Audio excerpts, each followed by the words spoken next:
Agora na Gospel FM Rio. Entrevista, música, tendências do passado e futuro da música gospel. Talentos que estão surgindo e novidade no cenário gospel. Pod 7, o podcast da Chip 7. Apresentação, Pedro Braconô. Aí, galera da Gospel FM Rio. Mais um sabadão aqui, 3 horas da tarde. A gente está aqui com Pod 7, o podcast da Chip 7. E hoje a gente tem um convidado super especial, um amigão de muitos anos mesmo, que a gente gravou. Eu vou contar para vocês. Tem muita história de música, é um grande músico, um talento nato aí da música e tem muita história para contar também, inclusive no Rebanhão, porque ele tocou no Rebanhão também. Tá aqui comigo o Wagner Carvalho, Vaguinho. E aí, Vaguinho, tudo bem, cara? Graças a Deus, Pedrinho, tudo bem? O prazer estar aqui com você. Eu falo para todo mundo que o Pedrinho é o meu mentor. A gente vai desenrolar isso durante o papo aqui. Ah, tá. Eu digo que o Vaguinho é meu pupilo, porque a gente começou junto, né? Cara, muito bom te ver aí, depois de um tempão, né? A gente se encontrou aqui no Rio, ali no show do Thales Roberto, né? E no estúdio também, foi muito bom te rever. E a gente, né, tá junto aqui. O Pod 7 é um podcast sobre música, né? A gente fala de música e fala da vida também, qualquer assunto é bem-vindo. A gente tem um bate-papo e depois a gente toca algumas músicas aí que você produziu. A gente tem tanta música que não vai caber, né? Mas, verdade, muita música. E a gente vai fazendo pergunta aí, vai batendo papo aí. Eu queria que você contasse, né? Você já, desde o saudoso Valdenir de Carvalho, né? Da Cristiane Carvalho, Coral Renascença, né? Que eu tive a oportunidade de gravar também, a gente se conhece. E depois você tocou no Rebanhão, você teve a Primeira Essência, né? E tantos outros trabalhos aí. Eu queria que a gente fizesse aí um apanhado, né? De tudo aí que... Um apanhado rápido, né? Família toda de músico, né? Meu pai, maestro Valdenir Carvalho. Minha mãe tocava piano, acordeon. Minha mãe era PA, fazia PA. Legal. Tinha um grupo vocal, né, do meu pai, que eram 12 a 14 microfones, e minha mãe operava a mesa. Caramba. Minha irmã cantando também no grupo, não tinha como fazer outra coisa. Uhum. Inclusive, minha mãe falou que quando eu nasci, né, o médico botou nas mãos dela. A primeira coisa que ela fez, ela me levantou e dedicou a música. Uau, isso foi muito fantástico, assim, ela me contando isso depois. Poderoso. Aí comecei já desde criança mexendo em som. Com 7, 8 anos de idade já fazia backing vocal infantil, algumas coisas para rádio, para Globo. Inclusive eu gravei com Janires e Amigos. No Janires e Amigos, é isso mesmo. Jesus Cristo, nosso super-herói. Eu tinha 8 anos de idade. Foi a primeira vez que eu gravei com o Rebanhão com 8 anos de idade. É o filho do Valdenir de Carvalho, vai gravar aqui. Exatamente. É isso aí, rapaz. Tempo bom, depois, né? Poxa, nem me fale. Quem conheceu o Janires, é muito bom relembrar dele. Pessoa muito maravilhosa. Depois disso eu comecei a tocar. Aí eu comecei a gravar, produzir, com uns 13 anos de idade eu já estava gravando, produzindo algumas coisas. Com 15 anos de idade eu produzi acho que foi o segundo álbum da MK, eu acho que foi Elaine Carvalho, uma menina que cantava no Renascença. Eu lembro. Aí com 17 anos eu comecei a tocar com Matos Nascimento, bateria. Aham. Fiquei 2 anos com Matos. Mas chegar no Pedrinho, galera, pra quem é da nova, era uma coisa meio que inacessível. Vou explicar por quê. Não por causa dele.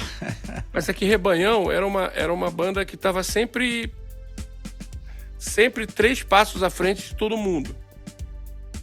Né? Eu não sei se teve se tinha... Pedrinho, não sei se tinha alguma coisa de marketing que vocês conversavam ou uma coisa acontecia naturalmente, porque era um marketing muito bom pra época, que não tinha... Rapaz, a coisa aconteceu realmente... teve ajuda, né? Desde a gravadora Som e Louvores, né? Maurício. Depois teve a Arca do teatro. A Arca. A gravadora Arca a gente ganhou praticamente para nosso uso, né? Tinha uma Kombi, tinha uma banda completa com uma bateria Pearl de 4 tons, tinha um teclado importado bom demais, tinha guitarra, tinha banda completa, PA, tudo, uma Kombi pra gente ir nas igrejas. Então todo sábado a gente estava numa igreja diferente aí. Isso aí foi realmente uma benção nessa época aí. A gente começou a ser conhecido no Brasil todo. Eu tava vendo, rapaz, hoje um vídeo, alguém achou de um disco que a gente gravou na Polygram nos anos 80 ainda. E teve um show lá no Espírito Santo e as pessoas cantando as músicas, cara. Eu falei, pô, como é que eles cantavam a música naquela época? Não tinha internet, não tinha nada, né? Mas chegava, de algum jeito chegava. Essa coisa que hoje o pessoal chama de viralizar, antigamente o buraco era mais embaixo, era mais duradouro, a música era menos descartável. Uma época, nós vivemos uma época de ouro, isso aí... Sim. Eu tento explicar para os mais novos, eles ficam me olhando assim, mas não conseguem entender muito. Mas a gente vivia uma época de ouro. Eu me lembro que a gravadora Arca tinha um cara, o nome do cara era Teófilo. Não sei era o dono da gravadora, tio Davi, né, que era acho que é filho dele. O cara era visionário, o cara tinha um mega estúdio em casa, assim, o cara era... Tinha, além disso tinha o estúdio de ensaio, né, a gente ensaiava no estúdio, rapaz, e já tinha... Por ele gravou aquele álbum Luz do Mundo, maravilhoso, os arranjos daquele álbum ali, cara, a gente tinha bastante carinho, a gente gravou no estúdio Transamérica, ali perto... porque era perto do Meia, ali, Engenho Novo, né? Maracanã. Engenho Novo, Maracanã, Engenho Novo. E era um estúdio top. Quem gravava lá era Barão Vermelho e tudo mais. A gente até, na época, a gente gravou com CP70, Fender Rhodes, tinha um Prophet 5. A gente alugou um Prophet 5 do Barão Vermelho, cara. Do tecladista do Frejá lá. Na mesma época, meu pai estava produzindo, se eu não me engano, Sinal de Alerta. Um álbum no grupo chamado Sinal de Alerta, gospel também. Sim. E que a gente alugou a bateria, uma Simons, que era novidade na época. Criancinha. Foi alugada do Pascoal Meirelles. Pascoal Meirelles, isso aí, rapaz. Então, a gente... Né, as coisas aconteciam. O Graça e Paz fazia evento ali na Quinta da Boa Vista, lotava, né, de gente. Dava gente pra caramba.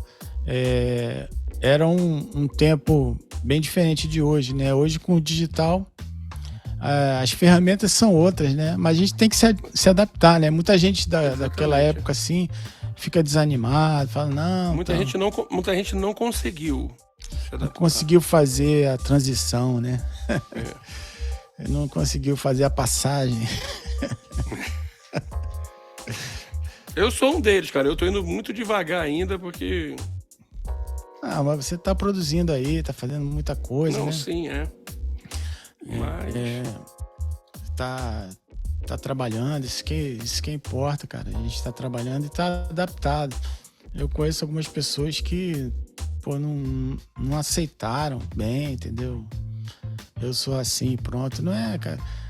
O tempo muda, né? O tempo vira, a gente tem que se acostumar e surfar nas ondas novas que tem por aí, né? É verdade. Não pode parar. Se a gente parar, a gente morre, cara. Não dá, não dá. Parar é sinônimo de morte. Não tá amarrado. Voltando a falar do Rebanhão, eu produzi um álbum, acho que foi da minha irmã, junto com o Pedrinho, alguma coisa, eu toquei, programei algumas coisas. Aí a gente teve uma vibe boa, né? Naquela pré-produção. Sim. Uma vibe legal. Aí uns 2 meses depois o Pedrinho me ligou. Pô, Vaguinho, vamos fazer um teste aqui pra entrar no Rebanhão. Nossa, cara, eu fiquei todo bobo. Pra quem não sabe, Rebanhão na década de 80, 90... É complicado falar isso, fica parecendo pedante, né? Mas era... Vamos lá, vou pegar pesado aqui. Era como se fosse ser chamado para tocar no Queen. No meio gospel no Brasil, era chamado para entrar no Rebanhão. Pô, me senti lisonjeado, chorei, emocionado. Cara, foi fantástico, cara. Aí a gente foi lá, muito legal, né? Fez a audição. Tem uma coisa legal para falar. Eu saí do Márcio Nascimento, o motivo é que eu não tava tocando muito legal. Até hoje eu agradeço ao Matos. Fala, cara, você foi o cara que me fez ficar 4 meses trancado com a batera. Chegava da escola, era de 1 da tarde às 7 ralando na batera. Também eu tinha 17 anos. A banda do Matos era assim, olhava pro lado, tava o João Fera, do Paralamas.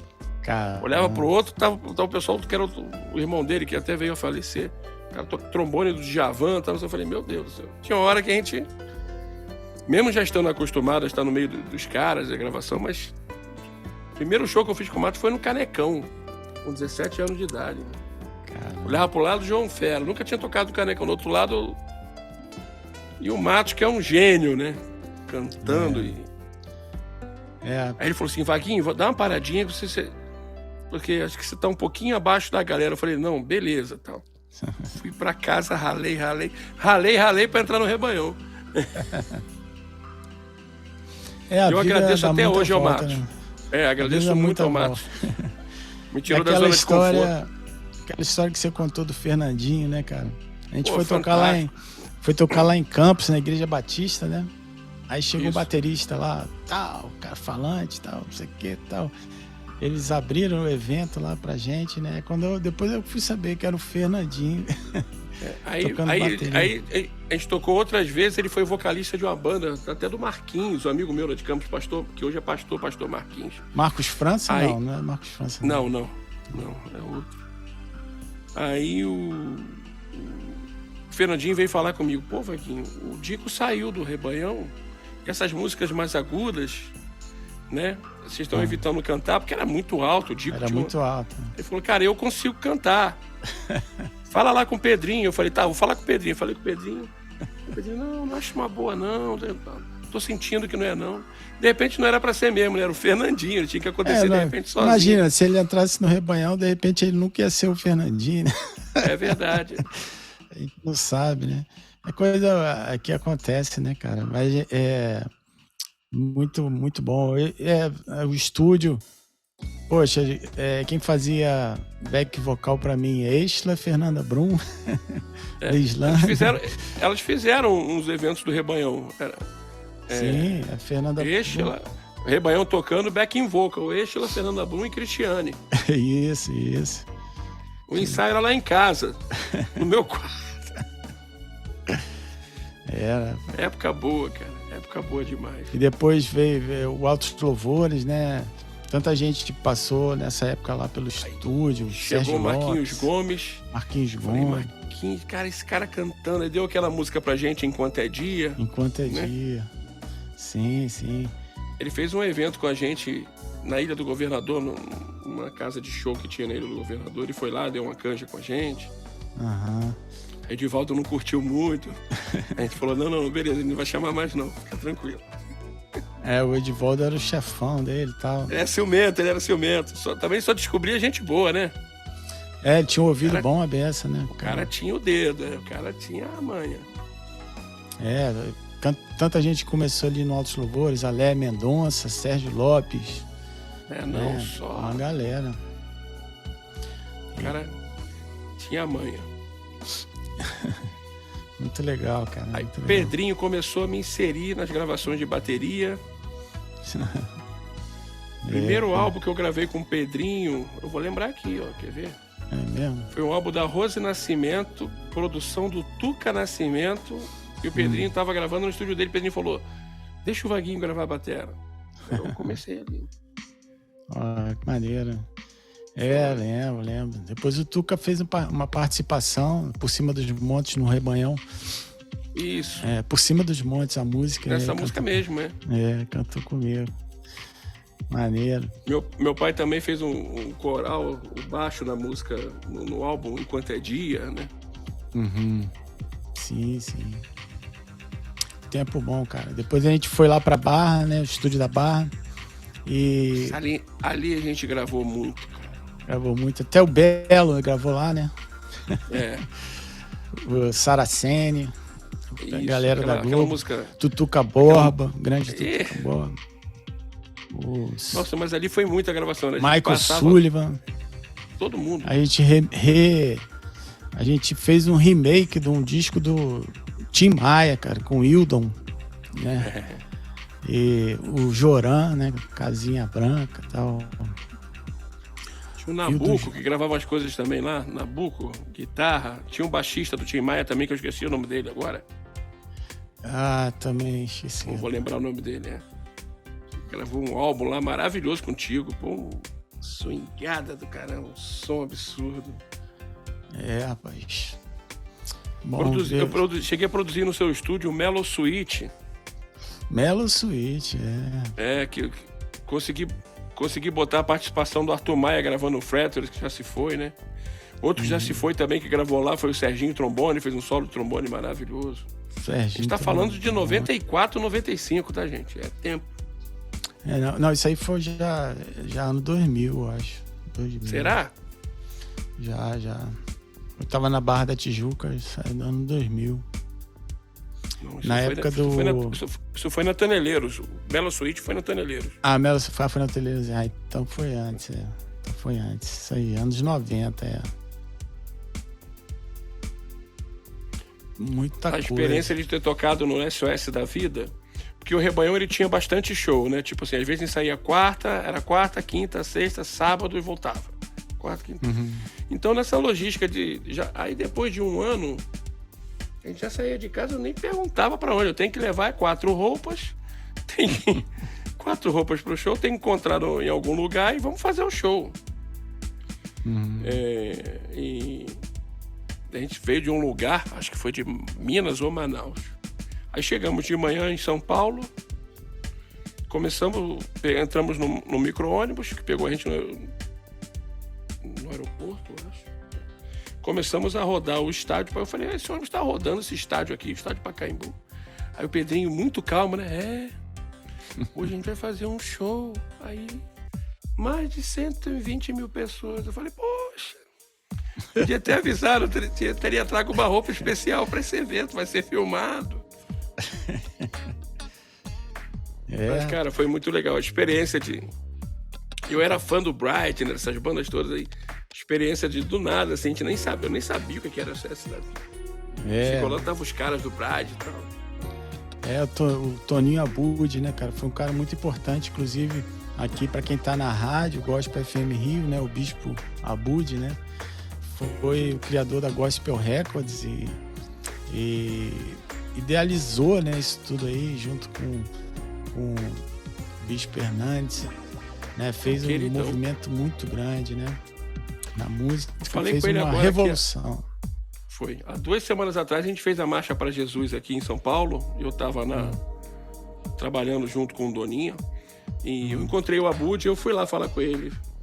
Fui aí reverenciá-lo mais uma vez, dar os parabéns pelo... Muito querido, muito gente boa.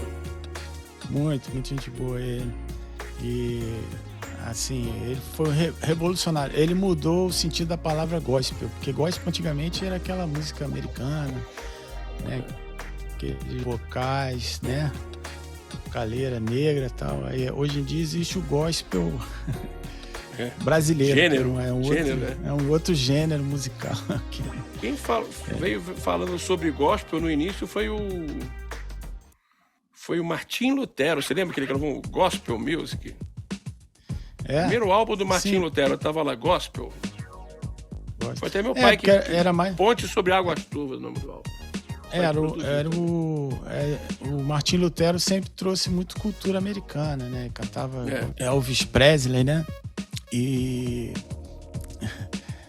aí o Elvis Presley gravou o disco gospel e tal, então veio com essa onda gospel. Só que quem trouxe aqui pro Brasil foi o Abud. O Abud chegou a registrar o nome, ele falou assim, Deus me falou para registrar esse nome apenas para ninguém utilizar de maneira errada, só isso. Eu não quero ganhar dinheiro com isso não. Legal. Só que se alguém quiser explorar esse nome de forma errada, a gente tem como impedir, né?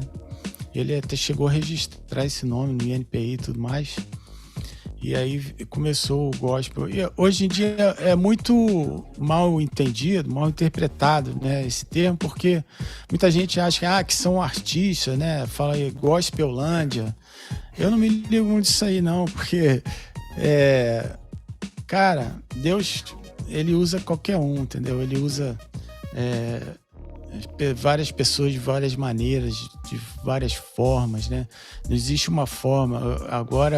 Agora worship, né? Todo mundo, vamos cantar todo mundo igual.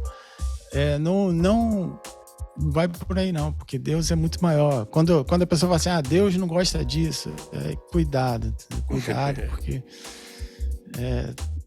Deus usa a todos de várias maneiras, de várias formas. A gente pode dizer isso, né, cara? A gente recebe tanto testemunho aí de pessoas que foram tocadas com músicas, entendeu? Que não tocaria nem na igreja, né? O Baião do Rebanho era uma que não era para tocar dentro da igreja, né? Mas atingiu muita gente, né? Arrisco a dizer que até hoje, em alguns lugares específicos, ainda é uma música que o pessoal ainda toma um susto ainda, até hoje.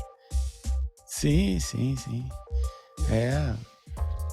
Inclusive, falando sobre Baião, eu tenho uma experiência legal com o Baião. Não sei se o Pedrinho lembra disso. Nós estávamos ensaiando numa galeria em Copacabana, num estúdio que era uma galeria, tocando Baião, e de repente bate na porta um gringo. Isso. Se amarrou no som. Que som é esse, Baião? Era o batera do Elvis Presley, né? Primeiro batera do Elvis Presley. Primeiro batera do Elvis Presley, que estava passando, fazendo uma pequena tour, ou conhecendo o Brasil, não lembro, né? Eu acho que a gente estava ali era uma antiga agência do Bradesco que virou igreja, na Siqueira Campos, ali em Copacabana, e era perto do hotel, tem um hotel na esquina ali, né? Eu acho que ele estava no hotel, aí ele passou ali, por algum motivo, passou ali em frente e entrou. E foi interessante, rapaz, que ali eu conversei com ele e tal, eu arranhava o inglês e tal, conversei com ele, ele falou, vamos sair, tal, pra você me mostrar o Rio de Janeiro. Aí o cara chegou, rapaz, com um carrão importado, não sei o que ele alugou aí, não sei onde, e me levou pra jantar fora, tá? A gente bateu um papo, fiquei sabendo que ele era diretor do Museu do Elvis, né? Memphis. E aí o cara ouviu o som, né? Um negócio engraçado. Né? Ficou perguntando sobre o Baião. Que negócio é esse? Falei, que ritmo é esse? E é uma coisa que chamava a atenção mesmo, né? Coisa do Baião. Até nas festas da vida, a primeira vez que os caras do Pride, Fighter, ouviram aquilo, perguntaram, o que é isso? Que ritmo é esse? Porque é complicado você, por exemplo, no SOS da vida, quem passou o som antes? Cátia Barneia, rock. Oficina, rock. Até aí os gringos ficam assim,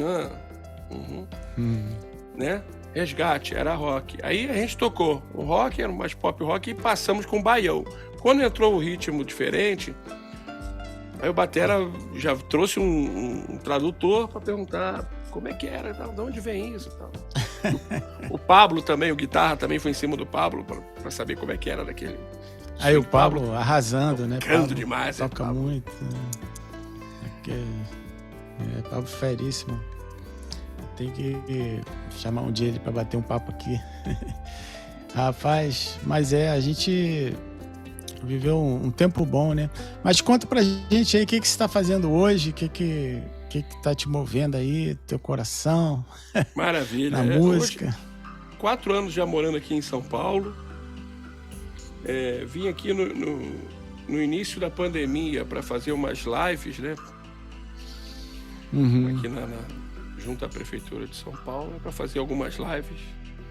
De 30 foi virou mais de 200. Caramba. Aí não teve jeito, eu virei paulista, morando aqui agora. Também tem uma empresa de som e luz, né, para eventos e tal. É o que... Pô, maneiro. Eu tenho meu estúdio também aqui. Eu me redescobri depois de 40 e poucos anos essa coisa de fazer PA, né? Me deu um novo... Reacendeu o primeiro amor do áudio. Tô curtindo muito fazer PA, vai entender. O pessoal também elogia bastante, porque por eu ser sempre de estúdio, então a gente deixa o som bem... O que eu mais ouço, pô, o som tá um CDzinho, velho, mas essa é a intenção. Muito gostoso. Legal. Pô, muito legal. Você sempre teve um ouvido bom, você tem ouvido absoluto, tudo. Pô, sabe as frequências, os intervalos, isso é legal, cara. E, pô, tem uma musicalidade tremenda. E é isso aí, cara. Precisa de bons profissionais, né? Sempre. Né? Mandar uma mensagem boa. Infelizmente tá faltando. Por quê? A nova geração, né? Parecendo um ancião falando isso, mas eu brinco falando que a geração YouTube, a geração pendrive, eles aprendem muita coisa. Muito legal você ter o YouTube para você aprender, né, como chegar em algumas coisas, mas só tá tomando isso como regra e não tem mais aquela coisa de parar para tirar um som. Sim. Isso que eu sinto muita falta hoje, entendeu? Teve coisas engraçadas, não sei, vou falar um papo bem pra músico aqui agora. Como é que foi mesmo? A pessoa, eu fiz um balse, um cara fera, né? Um músico fera, um garoto novo fera. Eu fiz um balse da Mix, a música deu 80 megas, vamos dizer assim. Eu falei assim, eu vou fazer um bounce só do clique para você sincar lá. Eu fiz o bounce do clique e deu 80 megas. Ele cismou que tinha algo errado, porque se era só o clique tinha que dar 10 ou 5 megas. Assim. Né? É umas coisas que fica assim, não, cara, áudio é áudio, não importa o que vai dentro ali, o tamanho é o mesmo. Então são essas coisas de aprender pelo YouTube, né?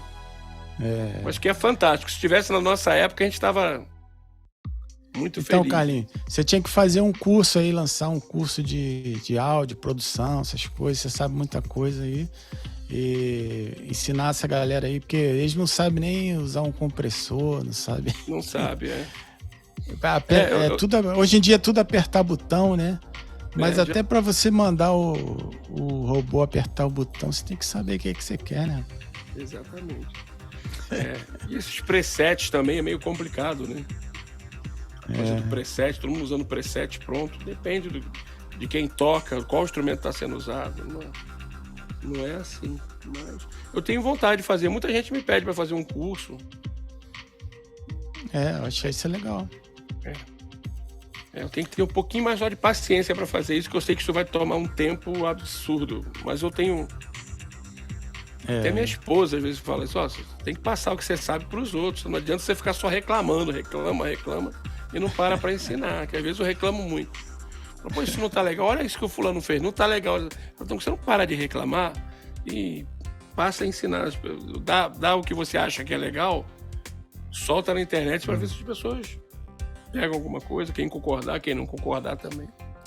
Mas eu tô pensando nisso. Pedrinho, legal, então... Legal. Galera, Pedrinho foi o primeiro cara, acho que no Rio, a trabalhar com Macintosh, com o MacBook. Macintosh. Pedrinho foi o primeiro. Era novo, em 87, né? Meu pai ganhou uma grana aí de fundo de garantia, de não sei o que lá, comprou um Mac pra mim, Mac Plus, lá na época. Só fazia MIDI, era disquetinho, né? Fazia o MIDI. Aí você ligava o teclado multitimbre, né? ao vivo, né? Rolava um MIDI assim, o pessoal Depois ficava, você comprou o Portable Mac, que parecia uma máquina de datilografar, em preto e branco a tela. Depois eu comprei ele de você. Foi nele que eu comecei a fazer os arranjos, Ah, tá. Era só MIDI, fazia MIDI, né? E já era... Quebrava o galho, inventaram o Quantize, né? A música ficou toda robótica, assim, quadrada. Depois... Mas era maneira, né, cara? Eu me lembro que a gente fazia uns shows que o Pedrinho levava uns 8 ou 9 teclados, assim, em REC. E tinha um negócio que a gente soltava a música e tinha uns 5 compassos que tinha que ler não lembro o nome.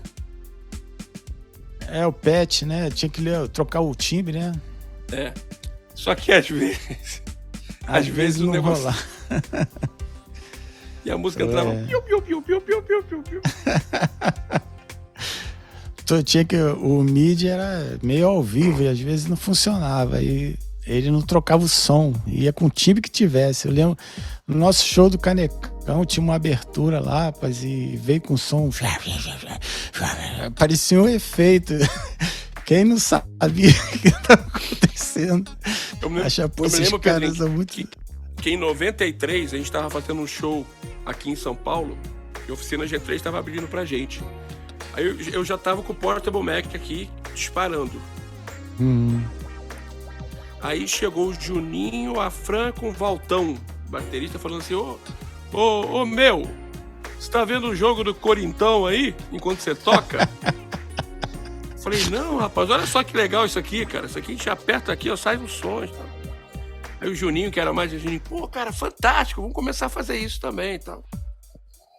Eu arrisco a dizer, Pedrinho, que no gospel, a primeira banda a tocar com que o pessoal chamou hoje de VS, acho que foi a gente, cara. Foi, né? Assim. Cara, até o Nando do Roupa Nova, na época, eles compraram um Mac, né? Também. Pouca gente tinha. Tinha um pessoal da Globo começou a comprar e tal.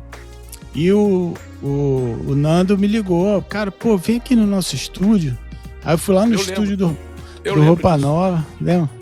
Fui lá no estúdio Roupa Nova pra dar uns toques nele, porque tem...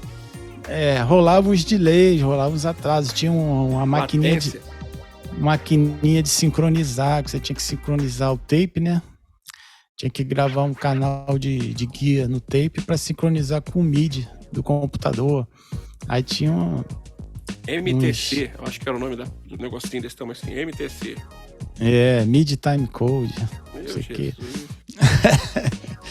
Era terrível. Hoje é tudo muito fácil, né, cara? Hoje é tudo, o cara pluga aqui, pum, gravou. Antigamente aqueles HDs, né? O HD 3,5, né? Pesadão. Ele dava muito defeito, né? Antigamente, né? Dava pau toda hora perdia. Pô, cadê aquele CD? Perdeu. Era direto, né? Tinha que fazer backup das coisas direto. E hoje em dia é muito mais fácil. Tem a nuvem aí, joga na nuvem, né? Não perde nada. Hoje o cara solta do celular, cara. Um lado tá o clique, outro lado tá o VS. É outra pegada. Eu lembro que a gente ficou empolgado quando a gente abriu um show do White Cross no Rio de Janeiro e que os caras soltaram um loop em uma fita DAT. Uma fita DAT. Né? Isso aí a galera não deve conhecer, não. Era um lado o clique e outro lado tava o loop que entrava no meio da música. Você olhou de novo pro outro, cara, que legal. Eu, Pedrinho, isso tem como a gente fazer. Pedrinho é gênio. Tem como a gente fazer. E eu, garoto, com 18, 19 anos de idade, falei, Pedrinho, vambora lá pro estúdio. Ficava 2, 3 dias mexendo. Era assinante de uma revista de tecnologia americana. Tudo que saía de novo eu já estava sabendo. Antes de sair, já estava sabendo. Cara. Eu estudava, eu gostava muito, curtia muito desse negócio, né? Tanto que até hoje eu trabalho com isso. Trabalho com tecnologia, marketing digital, web design, essas coisas, tudo até hoje eu faço. Eu curto bastante. Mas fala aí, cara, quais são os projetos novos aí? Você tá trabalhando com Doninha, né? Doninha é meu big boss. Doninha Gente boa. É muito bom trabalhar com o Doni. A gente montou uma Gente equipe. boa, né? Ele montou uma equipe boa. A gente trabalha em equipe aqui, né? Fazendo os eventos. E. Assim, trabalhar com. Ficar falando do Doni aqui, vou ficar falando até amanhã, igual eu vou ficar falando de você. É um cara bom, deixa a gente trabalhar. Deixa a gente trabalhar em paz, né? Que a gente sabe que todo mundo tá fazendo em prol da coisa acontecer da melhor forma possível. Maneiro, É muito bom trabalhar com ele. E Tá através tranquilo. dele eu já produzi algumas coisas do Thales Roberto, que é um cara fenomenal como cantando, né? Como pessoa, Talento. compondo também. É um talento absurdo, cara. Absurdo, cara, fera, né? Gênio, né? Eu não posso falar acima da média, não, senão dá problema. É lógico que ele é Mas acima da média. mas o cara é diferenciado, diferenciado. É muito porque bom quando você trabalhar você... com a pessoa. A pessoa pega um corte assim, né? Ele falando dele mesmo, aí né, acho que é orgulho, né, tal. Então, aí o cara sabe que tem talento, né? É verdade. Com certeza. Tem muitos artistas bons aqui novos em São Paulo, tem feito algumas coisas, os eventos, né, com Tom Carf, tem esse rapaz, esse cara novo que eu gosto muito, o Theo Rubia. Theo Rubia. Muito bom, Não sei se você chegou a ouvir já alguma coisa dele. Ainda não. É bom, ele tem uma pegada Preciso de ver. rock, é legal pra caramba. Muito legal. Tem muita gente Você gravou boa. aí o pessoal da banda Tempos aí também, né? Ficou maneiro demais o som. A gente tá fazendo um som mais pop e tal. Uma música bem legal, escrita foi o Beto que canetou, pô, fantástico. Maneiro. Muito legal. Tô curtindo muito essa nova fase de piazeiro e produtor musical. É isso aí, cara. A música, a gente não consegue fugir dela, não. Eu também nasci numa família... A minha mãe tocava piano, meu avô tinha uma discoteca gigante na casa dele. E eu escutava desde de Vivaldi até Rolling Stones, Yes, tudo mais. Desde pequeno eu ia lá pra casa do meu avô, ficava ouvindo tudo que é disco que tinha. E a música, né, chama mesmo. Pra mim, música é de Deus, né? É uma coisa de Deus. É o Rivotril de Deus, pô. Que acalma a gente, né, cara? Ela mexe na alma, né, das pessoas. Ou também atormenta, né? Tem música que, infelizmente, atormenta. Se você usar pro outro lado, né? Aqui eu conversei contigo alguma coisa daquela teoria, né? Da 432 para 440. Mas isso aí é um papo que tem que estudar para poder falar direitinho, pra gente não se emocionar e falar demais. Tem... O David Moura, né? O Batatinha, ele fez até um ministério, Frequência do Reino, né?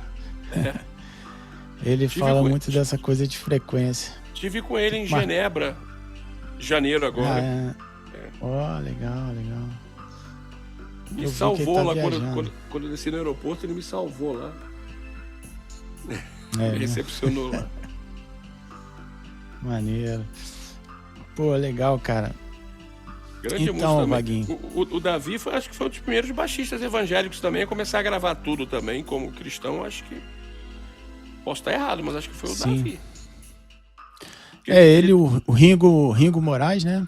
Ringo, César Dias, Cezão, que foi com quem o Davi, acho que teve aula de baixo, ou foi quem botou o Davi no circuito. O Davi começou a gravar com todo mundo, tocar com todo mundo. Ele que começou a Nancel, né, com o Magno Lopes, né? Isso. Eles trouxeram a Fernanda Brum novinha, 16, 17 anos, lá pra gravar, lá no nosso estúdio. Eu conheci ele há muito tempo. Muito legal. Foi produção musical do David Moura também. David Moura. Ele que produziu. Fantástico. É um super músico, fantástico mesmo. Bom, muito bom. Maneiro, cara. Então, cara, e os planos aí? O que você tá fazendo alguma coisa com a Condzilla também? Como é que é? Na verdade é a Portuga Records, né? que é o Portuga Records era, era junto com a Condzilla, agora a Condzilla é um segmento e Portuga outro. Portuga Records está tomando conta agora da carreira do Thales Roberto, né, lançando os trabalhos dele. Produzir agora essa banda Maze Music, né, que foi a ganhadora do Marcha para Jesus aqui, do prêmio do Marcha para Jesus. Inclusive foi quem abriu a Marcha para Jesus aqui em São Paulo. Maneiro. Também está sendo lançada pela Portuga Records. Eles abriram uma veia gospel, né, cristã, e a gente está caindo firme aí. E está sendo benção. Inclusive o Pedrinho já vai mixar a primeira música da Maze, masterizar a primeira música da Maze, essa que ganhou. Pô, que maneiro. Pedrinho vai arrebentar pra Tô variar. sabendo agora online. E vai ser benção, vai ser benção. Gravei um estúdio bom no Rio Mar. Um abraço pro Rafael. Gravei um pedaço lá, gravei um pedaço no Reuel também. O Rodrigo Malafaia lá me atendeu também super bem, que é o pessoal top. Eu gravei um clipe lá no Reuel com o Rebanhão, velho amigo. O clipe do meu velho amigo foi gravado lá no Reuel. Estúdio muito bonito lá, muito legal. Mas é isso aí, cara. Eu queria... A gente gravou no Rio porque essa banda é do Rio, né? A banda que ganhou esse festival aqui em São Paulo é do Rio. É do Rio. O Abud me ligou até para ser jurado lá no dia da audição, mas eu não pude. E aí eu indiquei até brinquei com os meninos, que eu indiquei o Kinder para ser jurado, né? E o Kinder elegeu eles, né? Aí eu falei, pô, vocês deram sorte, se fosse eu brinquei com ele. Deus escreve certo por linhas tortas. Olha aí. Não, mas os meninos são muito bons, muito fera. É pra cima, né? O som orgânico. Se eu tivesse lá, com certeza ia dar força pra eles também. Legal. Mas então, cara, fala aí tuas redes sociais, como é que a galera te acha, te encontra, né? Instagram, @produtor Vaguinho com W. É a única rede que eu utilizo mesmo, é o Instagram mesmo. Mesmo assim, eu tenho que postar mais coisas. Isso. Aliás, eu falo mesmo, esposa, no celular aqui eu tenho postagem para mais uns 4 anos. É que eu não posto, eu acabo esquecendo de postar. Mas tem que postar. Tem que ficar antenado. Teve uma pessoa que perguntou assim, Vaguinho tá produzindo ainda? Eu falei, rapaz, eu nunca parei não, eu só não posto tudo. Você para de postar as coisas, o pessoal fala assim, você sumiu, cara. Você pode sumir, não, eu tô aqui. É isso aí, cara. Pô, manda um abraço pra galera aí. E a gente tá terminando por causa do tempo aqui, senão a máquina vai travar. Rapaz, a gente nem falou das nossas produções, das gravações. Né? Tem que marcar mais uns 4 aí que não... Sim. Vamos marcar mais um aí. Vamos porque sim. A gente tem muita... Marcar uma com o Rogério de Castro também. Tem cada história do Rogério. Rogério tem. Dele, dos sub dele, que eles mandaram. Oh, meu Deus do céu. Grande músico, fabuloso, cara. Gênio. Outro gênio da música, né? Mas isso aí, cara. Aqui eu tô falando com Wagner Carvalho, produtor Vaguinho. Queria te deixar um abraço aí pra família toda, pra você. Maravilha. Né? Muito bom, e espero que a gente se encontre em breve aí pra, né, vai ter mais coisa para fazer, tá bom, Wagner? Fazer bastante coisa. De repente coisa a gente pode marcar depois um podcast, um trio, né, com 3 pessoas ou 4, a gente bate o papo com todo mundo aí. Podia reunir a turma do Rebanhão da época, né? Por época, né? Você podia reunir por época. Tem a primeira formação, teve a segunda. Seria legal. Mas todo mundo, avisar o pessoal que tá todo mundo de bem, tá? Não vai ter briga, não. Tá todo mundo, tipo... Negócio de reunir antigos... Negócio de banda, reunir antigos membros, tem que estar muito bem alinhado, senão... Quem gosta de briga é influência, né? Pra bombar, né? Pra dar curtida, Verdade. dar like. Verdade. Tá certo. A Bom, imprensa que também. pena que tá acabando. Falta quanto tempo pra acabar aí, Pedrinho? Cara, Vaguinho, pra ser sincero, eu nem sei que horas são. Eu sei que 5h20. É porque depois eu vou, aqui na rádio, depois eu vou tocar umas músicas aí que você produziu. Você me manda uma lista aí Legal, de vamos música assim. que eu vou tocar, produzida pelo Vaguinho, Wagner Carvalho, Que honra. né? E a gente vai conversando, cara, muito bom. Mas se tiver alguma coisa que você quer complementar aí, cara, pode falar. A gente tem, se precisar, abre outro programa, não tem problema Não, não. é muita coisa. Realmente, em um programa só não dá. É muita história. É muita Isso. história. A gente nem falou das histórias das viagens, que são milhões de histórias. Histórias de gravação, né? A gente tem aquela brincadeira do emendar o clique, que isso aconteceu com a gente. Né? Sim, sim. Traz o preso do grave ao pó do azimuth. Então é muita história, não dá pra... O técnico perguntou pro Davi lá no Luz do Mundo, né? Perguntou assim, você quer usar o Dolby, né? O Dolby Noise Reduction, Dolby. Aí ele falou assim, bota só no bumbo, bota só no bumbo. Dolby no bumbo. Dolby no bumbo. Cara, no Estúdio Havaí... A última. No Estúdio Havaí, eu criança, entrou um cara novo trabalhando no Estúdio Havaí. No segundo dia falou assim, olha, você tem que ir lá no estúdio do Lincoln Olivetti pegar a vara de medir frequência e o peso do grave para poder gravar hoje. Aí mandaram um garoto lá pro Lincoln, rapaz, de ônibus, da Central do Brasil, lá pro Juá, eu acho. A vara de medir frequência era um bambu de uns 5 metros, o cara trazendo pro lado de fora do ônibus. E o peso do grave era uma bola de cimento que ficava no bumbo. Cara, e o Dolby líquido, que era corrosivo, o cara tinha que subir com um copo cheio de água assim, o Dolby líquido. Corrosivo, se você derrubar ele um pouquinho, ele vai arrebentar seus dedos todinho. Aí você só enchia o copo todinho, o cara subindo assim. Pé ante-pé, né? Pois é muita história engraçada. É isso aí, cara. Pô, Vaguinho, prazerão falar contigo. Gente, e é o primeiro de muitos aí. Vamos marcar outro. Com certeza. Aí, tá bom? Vamos sim. Gente, o Valeu, prazer irmão. estar aqui. Grande Pedrinho abraço. Braconô, gênio. Prazer, meu amigo. Pô, você que é o cara, meu. A gente fala então. Abração, valeu, meu hein? irmão. Um abração. Fica com Deus.